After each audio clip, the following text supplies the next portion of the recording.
originally in Spanish, 3rd of February 2022.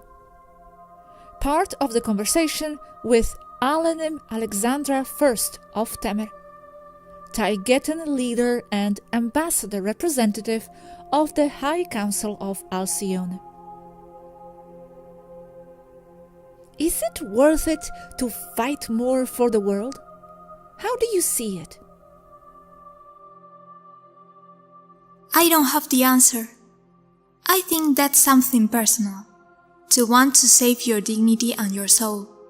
That also goes for my group here, crew, and for me, not turning my back on what is clearly not right. I just wish I could help more, but it's not easy from here because the dynamics of exopolitics are so complex, and that is largely the cause of the problem on Earth in the first place. Keeping in mind that the only way to solve the problem, in effect, depends only on humanity itself. I don't see how sending a fleet of attack ships will solve the problem. It will make it much worse, and in the short term, besides extending the problem to those who have sent such a liberating fleet. The latter is not understood by those who push the false news of liberations of worlds, by federations of light that shine luminically in a big way, but with their absence and ineptness. The cause of the problem is in the dynamics of exopolitics?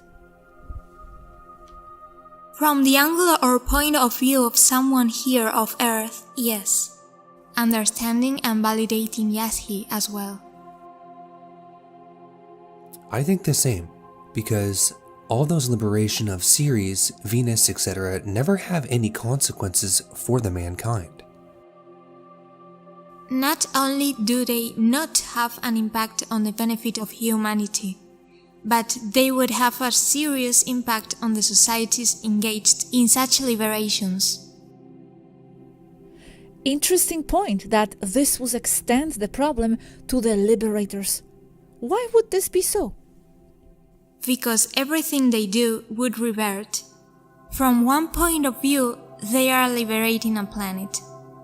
From another equally valid one, they are invading it and imposing their values.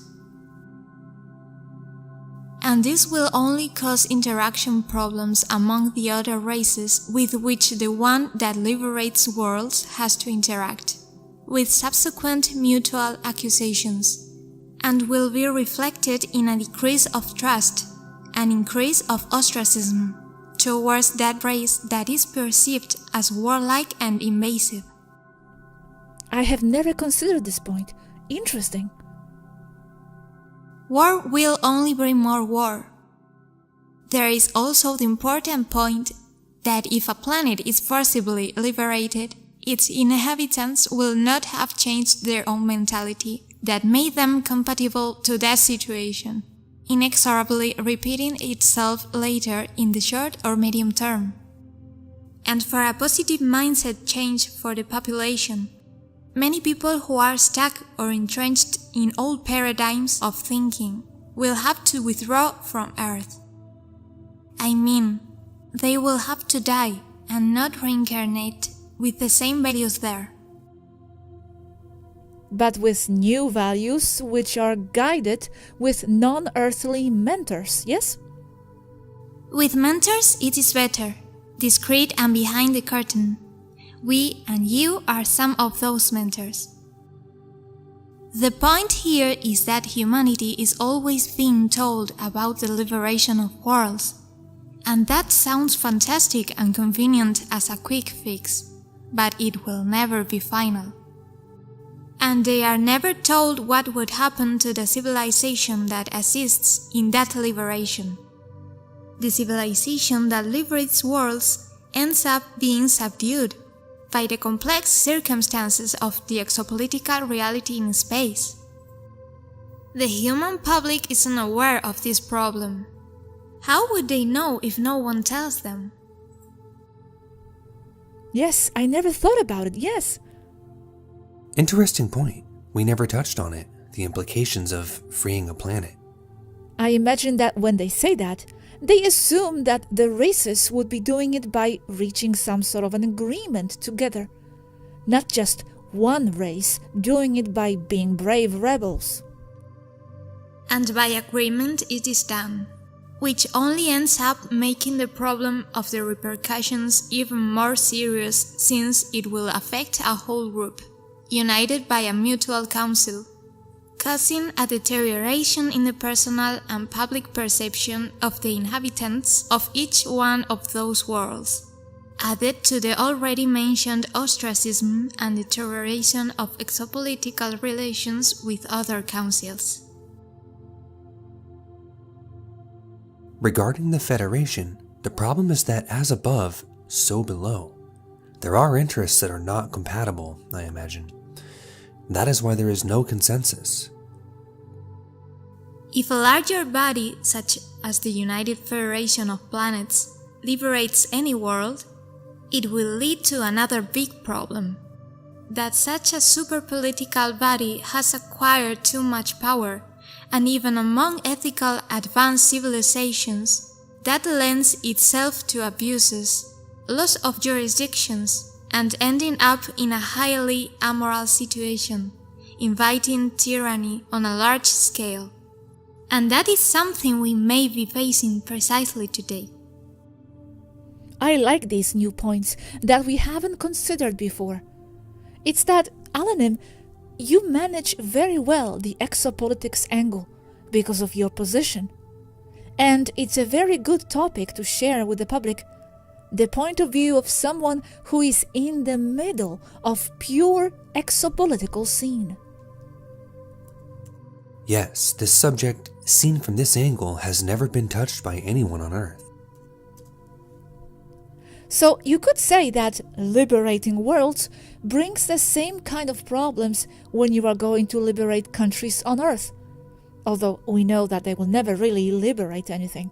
But I am talking about the cases when they do go to liberate a place.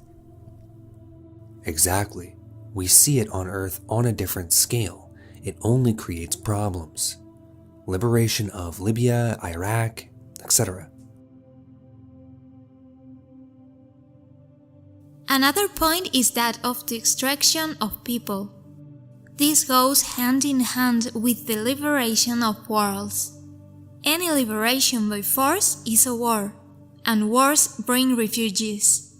One or two people being extracted does not cause problems, because the individuals are assimilated into the population of the liberating planet.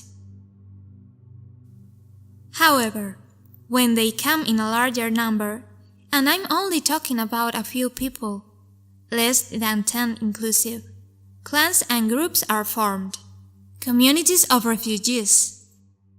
This causes them not to be incorporated into the receiving society, but to import their values and their society into the receiving society, contaminating and changing it, as has been seen on Earth with the migrants from the Middle East to Europe.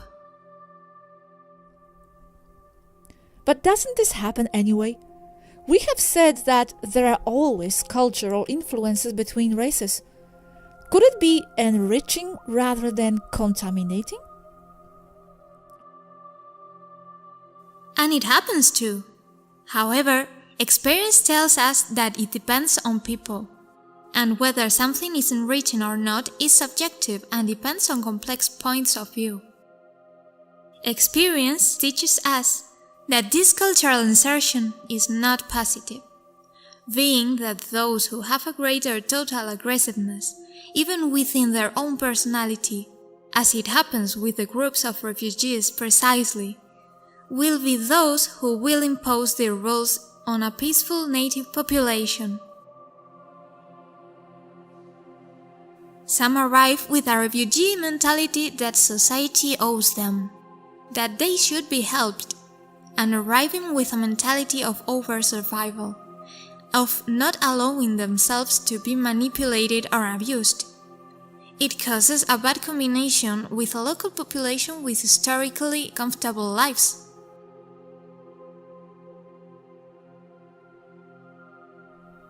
I understand. Okay, and Alenym, how is the situation with the Exopolitics and with the Federation right now? Difficult. Very complex subject.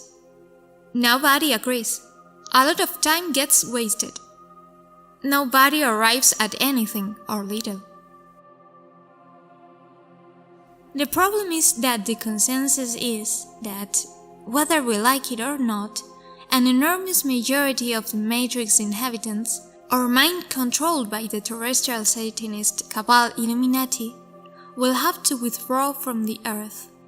And I mean disincarnate.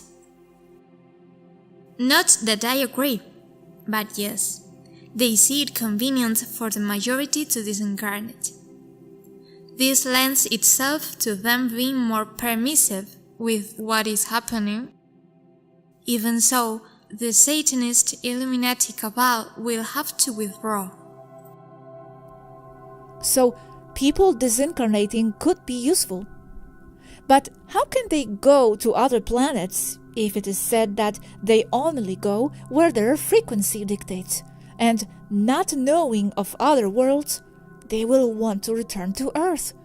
They will be themselves again here, their values and all.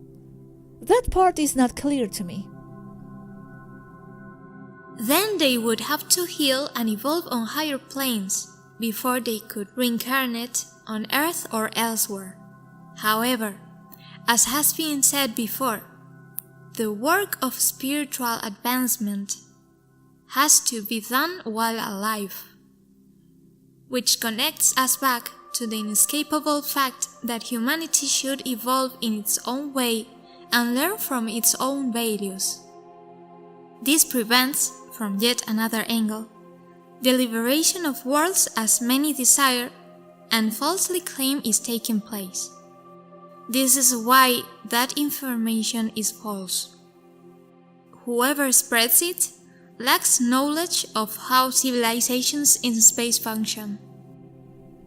And what if they are not being liberated, but simply the regressive entities get removed, without the humans knowing about it? And then the humans continue their evolutionary path. Humanity, being the source, has the tendency to manifest positive things.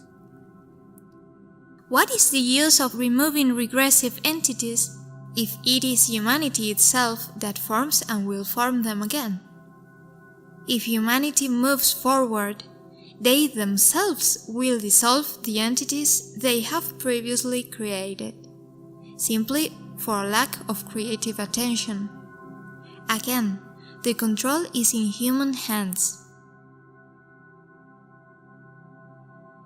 It is true that they enter into vicious circles.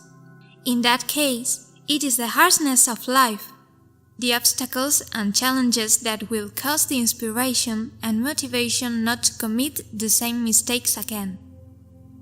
The need for friction, for advancement is not necessary, as the Svarus have said. Yet it is humanity itself that has created and dictated the need for them to be so. Well, as Yaski said, without these entities and with monitoring, humanity tends to be harmonious.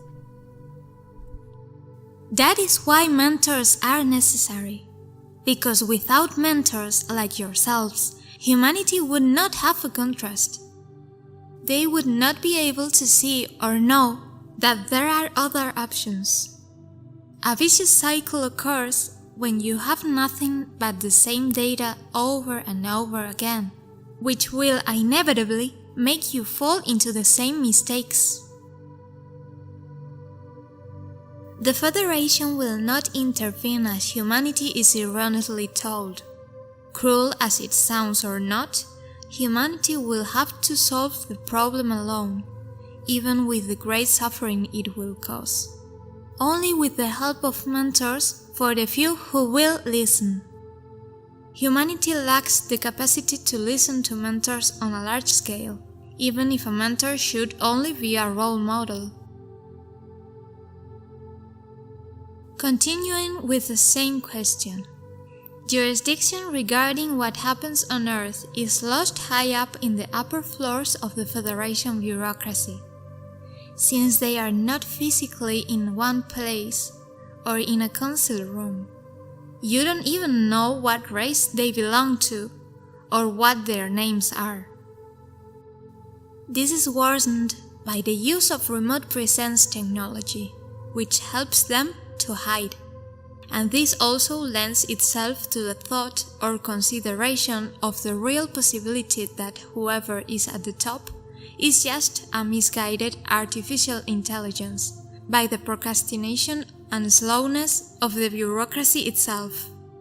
Artificial intelligence that could very well have benevolent intentions for the most part, but in the end boil down to allowing atrocities, as it only sees them as very momentary and inevitable, as a stepping stone to the formation of a better paradigm for those involved.